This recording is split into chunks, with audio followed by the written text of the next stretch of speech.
Dr. Parvez's employment is under the radar of the agencies. During the course of the investigation, the investigators have found that Parvez got the job at the university through a reference.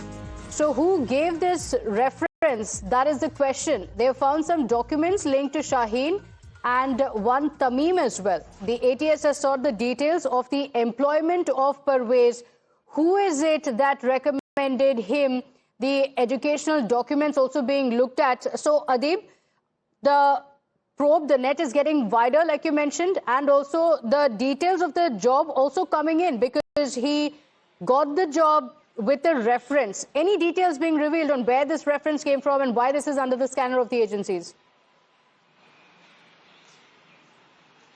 Well, Pratibha, see, ATS, the Uttar Pradesh ATS visited the Integral University many a times, and they have found that there are some discrepancies in the job which Dr. Parvez got at the Integral University. They believe that there's a reference which was given for Dr. Parvez's job, and now they are looking at this possible reference angle.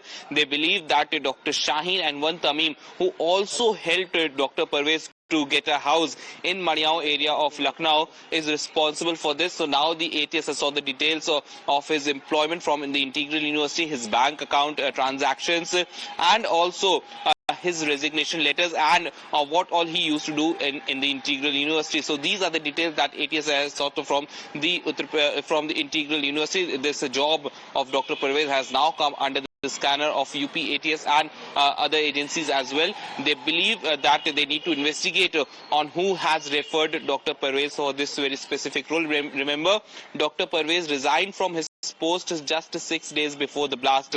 So that is also under the investigation, that why he sent his resignation over in an email, and now his entire job and the recruitment of Dr. Parvez has come under the scanner of UP ATS, Pratibha.